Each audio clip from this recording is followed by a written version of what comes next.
Bonjour, famille du Centre chrétien des Sept-Îles. Il me fait plaisir d'apporter ici un enseignement sur la discipline de l'Église, la discipline dans l'Église. La discipline étant un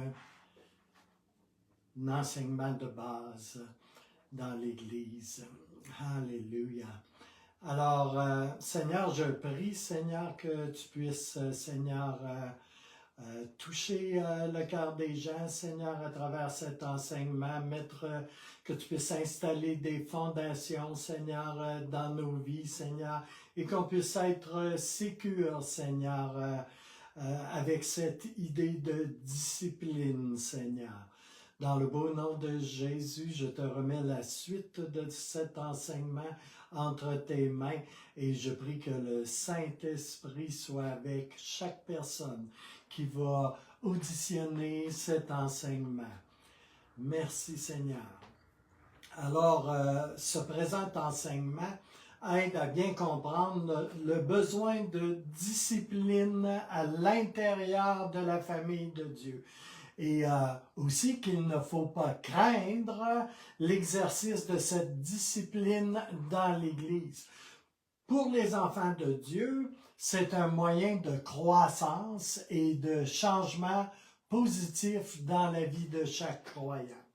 Un verset clé, car toute écriture a été rédigée sous l'inspiration de Dieu. C'est pourquoi elle est utile pour nous enseigner la vérité et nous en persuader, pour apprendre à nous connaître et pour nous convaincre de péché, pour réfuter les erreurs et rectifier nos pensées. Elle nous aide, en parenthèse la discipline, à réformer notre conduite, ou corriger notre conduite si vous préférez, et elle nous rend capables de mener une vie juste et disciplinée conforme à la volonté de Dieu. 2 Timothée 3,16, la version que je vous ai lue est celle de la parole vivante. Alors, quelle est la fondation pour la discipline dans l'Église? La fondation pour la discipline dans l'Église provient de 2 instructions importantes enseignées par Jésus lui-même. La première, Jésus a donné à l'Église une commission qui implique de faire de ceux et celles qui le suivent des disciplinés ou des disciples, si vous préférez. On parle ici de discipolat. Allez donc dans le monde entier, faites des disciples parmi tous les peuples, baptisez-les au nom du Père, du Fils et du Saint-Esprit et apprenez-leur à observer tout ce que je vous ai prescrit. D'ailleurs, soyez-en persuadés, je suis moi-même avec vous chaque jour jusqu'à la fin du monde. Matthieu 28, versets 19 et 20. Deuxièmement, Jésus a donné des instructions à l'Église pour savoir comment régler les difficultés qui pourraient se produire entre les membres de l'Église. Et ça va comme suit. Que si ton frère a péché contre toi, va et reprends-le entre toi et lui seul. S'il t'écoute, tu as gagné ton frère. Mais s'il ne t'écoute point, prends encore avec toi 1 ou 2 personnes, afin que de la bouche de 2 ou 3 témoins, toute parole soit ferme. Que s'il ne daigne pas à les écouter, dis-le à l'Église. Et s'il ne daigne pas écouter l'Église, qu'il te soit comme un païen et comme un péager. En vérité, je vous le dis, que tout ce que vous aurez lié sur la terre sera lié dans le ciel, et tout ce que vous aurez délié sur la terre sera délié dans le ciel. Cette traduction est une traduction ancienne en français, c'est la traduction Martin, mais à bien des égards, je l'aime beaucoup. Dans la parole vivante, on peut lire « S'il arrive à ton frère de commettre un péché, va le trouver, parle en tête à tête avec lui et montre-lui sa faute. S'il se laisse convaincre, tu auras gagné ton frère. S'il ne t'écoute pas, reviens le voir en prenant avec toi une ou deux autres personnes pour que tout ce qui sera dit soit appuyé par les déclarations de 2 ou de 3 témoins. » Un principe. S'il refuse de vous écouter, dites-le à l'Église. S'il refuse même d'écouter l'Église, mets-le sur le même plan que les incroyants et les gens avec qui vous évitez toute relation. Vraiment, je vous l'assure, tout ce que vous aurez défendu ou permis sur la terre sera sanctionné par l'autorité divine. Amen. C'est la parole de Dieu.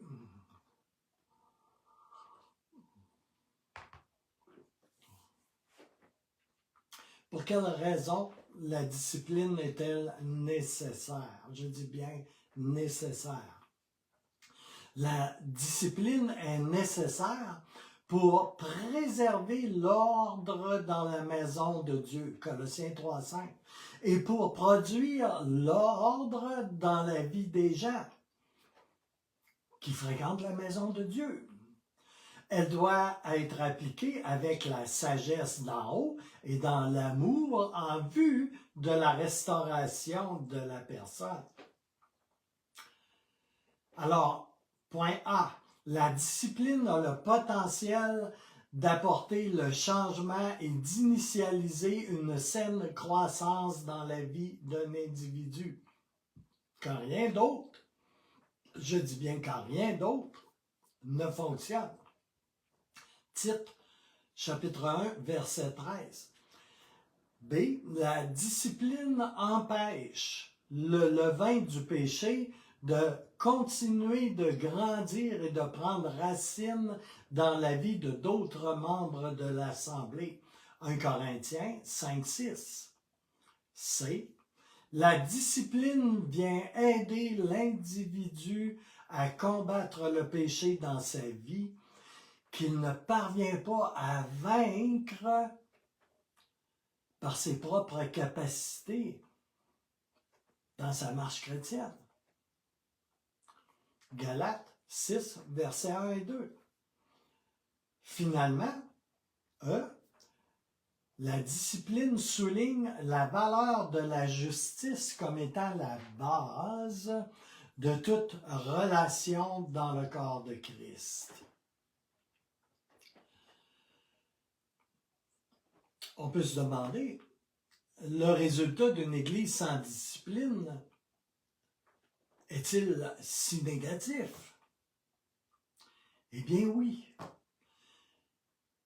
Premier point, sans discipline, il n'existe pas de standard pour le bien et le mal parmi le peuple. On voit ça dans 1 Corinthiens 5, versets 1 et 2. Autre point, sans discipline, les membres qui vivent dans le péché continuent tout simplement de vivre dans le péché, détruisant ainsi leur propre potentiel en Dieu. Autre point, sans discipline, le potentiel existe pour des gens de faire des choses qui ne devraient tout simplement pas être faites. Sans discipline, la vie spirituelle de l'Église est de beaucoup affaiblie. Dernier point, sans discipline, la confiance et le respect envers le leadership de l'Église peuvent se perdre. Et et souvent se perdent de facto. Alors, quels sont les mots utilisés par rapport à la discipline dans la Bible? On veut avoir une discipline qui soit en accord avec les principes et la parole de Dieu. La discipline de l'Église ne signifie pas simplement de retirer une personne de la fraternité de l'Assemblée, n'est-ce pas? La discipline peut parfois conduire à une telle action cependant, mais plusieurs mots sont utilisés dans le Nouveau Testament pour décrire ce genre d'approche qui doit être fait envers la personne qui se dit être chrétien, mais qui en même temps maintient un style de vie dans le péché. Alors le point A va nous dire de reprendre, d'exposer par conviction, d'apporter à la lumière, d'exhorter, de corriger, d'appeler à rendre des comptes, de rendre compte, d'être redevable, de démontrer qu'une erreur ou une faute est commise, de demander une explication. Et enfin, de réprimander ou de sanctionner. 2 Timothée 4,2. Le point B, ça nous parle de censurer, de taxer une faute, de réprimander, de réprouver même sévèrement dans certains cas. 2 Timothée 4,2.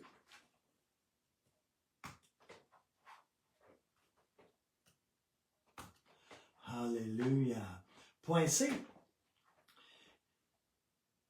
La discipline nous parle, ou est synonyme aussi, d'exhorter. Ça veut dire avertir, désapprouver. En parenthèse, ne pas se mettre en accord avec. Et notez bien qu'à ce propos précis, le silence est souvent pris pour une approbation par la personne en faute. C'est souvent assimilé à un accord de votre part. Si je dis bien si, la désapprobation n'est pas clairement manifestée, verbalisée. 1 Thessaloniciens 5,12 est clair à ce propos. Point D. La discipline, c'est corriger, restaurer dans un bon état, relever, rétablir, vraiment restaurer la personne. 2 Timothée 3,16. C'est là l'objectif de la discipline, de restaurer une personne. Point E, ça nous parle de juger, c'est-à-dire séparer, sélectionner, approuver, déterminer, prononcer une opinion, non pas gratuite, mais biblique, concernant le bien et le mal. C'est important. Ça nous parle également de gouverner, de présider, avec le pouvoir de rendre et prendre des décisions. 1 Corinthiens 5, 3, 12, 13. Je veux dire 1 Corinthiens 12, verset 13. Quels sont les domaines d'inconduite nécessitant une discipline biblique? Okay? La façon dont tu te peignes, c'est pas un code de discipline. Juste pour dire en passant. Et beaucoup d'autres choses. On parle de discipline dans des cas sérieux. Okay? Dans des écarts de conduite qui sont majeurs par rapport à la parole de Dieu. Alors, quels sont les domaines d'inconduite nécessitant une discipline? Alléluia. Ces problèmes qui nécessitent une discipline biblique sont classés dans 3 catégories. 1, 2, 3 catégories distinctes au principal. La première catégorie, les relations personnelles. Quand 2 personnes se disant être des chrétiens refusent volontairement d'être réconciliées l'une avec l'autre, ils se mettent dans une position de discipline. Matthieu 18, verset 15, 2 Corinthiens 6, 14, 18. On doit arriver à une place où les 2 personnes s'entendent, se pardonnent, se relâchent et se trouvent un accord, un amour réciproque, un respect réciproque. On ne peut pas juste laisser nos agapés, notre koinonia, être criblés par des mauvaises attitudes. Et je ne parle pas de broutilles ici, là, de choses peu importantes. Deuxième catégorie, les enseignements doctrinaux.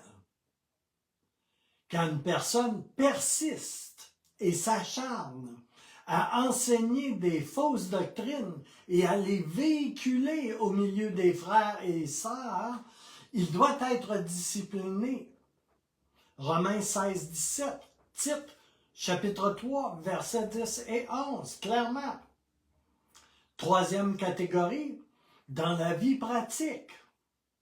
Quand une personne se disant être un chrétien et en même temps, il mène une vie de péché, publiquement, d'immoralité ou de désordre, il doit être discipliné. 1 Corinthiens 16, verset 17, 2 Thessaloniciens 3, verset 6.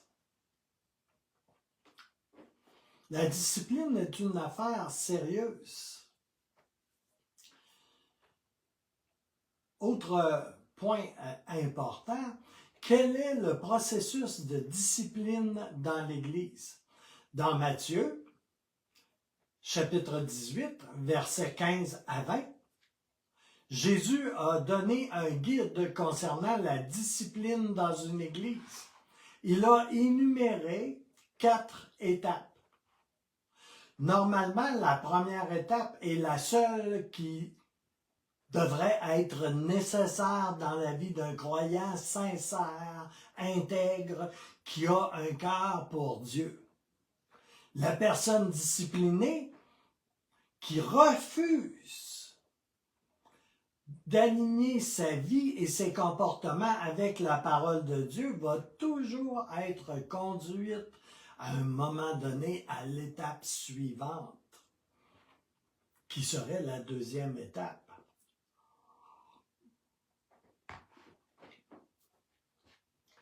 Alors, pour débuter, le problème est traité au niveau personnel, personne à personne, mano à mano. Point B, s'il n'y a pas de réponse, 2 ou 3 personnes doivent confronter l'individu, préférablement le leadership de l'Église, avec le consentement du pasteur principal s'il n'est pas directement impliqué. Point C, s'il n'y a pas de réponse, l'Église en général doit être impliquée, avertie en quelque sorte.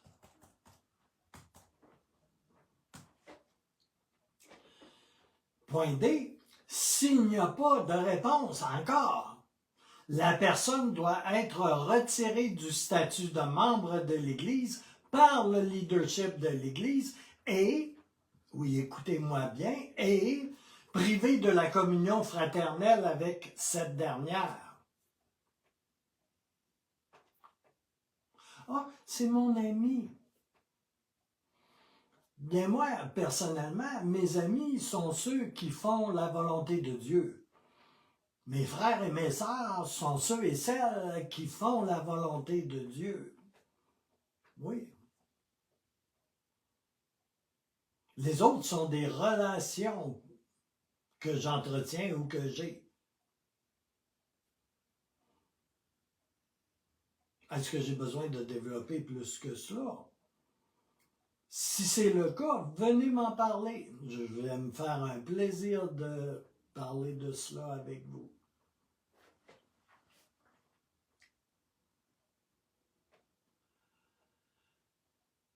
Aussi, un autre point. Quelle doit être l'attitude de celui qui participe à la restauration, qui est impliqué dans la discipline, qui est impliqué dans le processus, car il s'agit bien souvent d'un processus de restauration. C'est très important, les attitudes de ceux qui sont impliqués, dans une discipline. Premièrement, ces personnes doivent être motivées par l'amour. Hébreux 12:6, Apocalypse 3:19, Éphésiens 4:15. Tout discernement, bien-aimés frères et sœurs, membres de la famille de Dieu, tout discernement doit être également exercé dans l'amour toujours. Et je parle du discernement selon le Saint-Esprit ici. Je parle du discernement des esprits, du discernement de l'Esprit. Alléluia. Alléluia. Merci Seigneur. B. Les personnes impliquées dans la discipline doivent faire preuve de gentillesse. 1 Thessaloniciens 2, versets 1 à 9. Psaume 14, versets 1 à 5. Dans toutes ces choses, point C, il doit y avoir un esprit de douceur. Si cet esprit n'est pas là, abrégez, arrêtez. Galates 6, versets 1 à 2. Point D, il doit être prêt, celui qui est là à appliquer la discipline, il doit être prêt à être miséricordieux et à pardonner lui-même. Si lui-même manque de pardon, il n'est pas à sa place. Pour clarifier, 2 Corinthiens 2, versets 6 à 8. Point E, et c'est essentiel au Centre chrétien des Sept-Îles, il doit avoir le cœur d'un père. Il doit avoir le cœur du Père céleste. 1 Thessaloniciens 2, versets 10 à 12. Point F, il doit réprimander, corriger avec sagesse. Proverbe 25, verset 12. Point G, il doit être animé d'un zèle pour la vérité et pour Dieu et ne pas craindre l'homme, mais craindre Dieu premièrement. Voyez l'histoire de Phiné dans Nombre 25, versets 7 et 8. Dans Proverbe 1, verset 7. Dans Proverbe 29, verset 25. Voyez également Job 28, 28. Voyez Proverbe 23, verset 17, 18. Et Ésaïe, chapitre 11, verset 1 à 3. Acte 9, verset 31. Psaume 25. Verset 14, Psaume 103, verset 17. Et finalement, tout doit baigner dans la prière et l'écoute du Saint-Esprit avant toute démarche et dans toute démarche de discipline, il faut également chercher le cœur de Dieu dans toutes ces choses. Alléluia. Finalement, et je vais terminer dans quelques instants, quels sont les 3 buts principaux de la discipline dans l'Église? Le premier but, c'est de maintenir l'honneur de Dieu et l'honneur de la parole de Dieu. Romains 2, 23, 24. Deuxième but, pour maintenir la sainteté et la pureté de l'Église. Éphésiens 5, 27. Troisième but, restaurer le chrétien repentant. Il doit y avoir une repentance. Galates 6, 1, 2 Corinthiens 2, versets 7 à 10. Et en conclusion, la discipline est un principe normal dans une famille. D'autant plus dans la famille de Dieu, dans la maison de Dieu. Nous en avons des exemples dans tout le Nouveau Testament. C'est, voyez-vous, une démonstration de fidélité. Et elle a pour but la restauration, toujours, de l'enfant de Dieu dans le peuple de Dieu et dans la maison de Dieu. C'est un moyen de grâce. C'est un moyen d'instruction et de grâce. Et non pas de jugement et de destruction. Non pas de jugement gratuit et de destruction. C'est une preuve d'amour et non pas une preuve de haine et de peur. Le chrétien qui perçoit la discipline de cette façon, comme quelque chose qui procède de l'amour en vue de la restauration, ne rejettera pas la discipline, mais il apprendra à l'accueillir comme étant un instrument dans sa vie pour produire encore davantage dans le royaume de Dieu et dans la paix de Dieu et pour lui et pour tous les autres autour de lui. Proverbe 15, verset 10. Je dois terminer ici cet après-midi et je vous encourage à écouter, à vérifier les versets, à méditer ces choses et elles vont être publiées dans la page YouTube du Centre chrétien des Sept-Îles et j'encourage les gens qui veulent être membres du Centre chrétien des Sept-Îles ou qui ont choisi le Centre chrétien des Sept-Îles comme étant leur église, de prendre le temps de faire ces petites études des fondations afin d'avoir une base commune dans l'Ecclésia et la Koinonia, dans l'Église et dans notre communion fraternelle ensemble.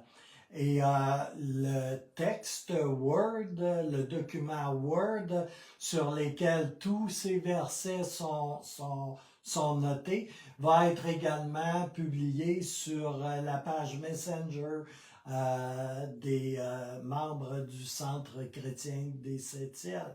Alors, si vous n'avez pas accès à cette page Messenger, demandez à des gens du comité d'église d'ajouter votre nom parce que vous êtes intéressé à vous intégrer dans ce corps, tout en sachant quels en sont les fondements. Alors, je prie que le Seigneur vous bénisse et qu'il puisse vous édifier et vous encourager et que le Saint-Esprit puisse témoigner à votre cœur et à votre esprit qu'il s'agit bien là de principes et de doctrines fondamentales pour la vie d'un croyant, pour la vie de ceux et celles qui ont choisi de marcher dans la voie étroite qui est de suivre Jésus du mieux qu'ils peuvent. Alors le Seigneur vous bénisse de la pleine bénédiction qu'il y a en Jésus-Christ. Et je vous dis à la prochaine leçon des cours de membership appelés Fondation de l'Église du Centre chrétien des Sept-Îles. Et je vous aime et vous êtes tous le bienvenu. Amen.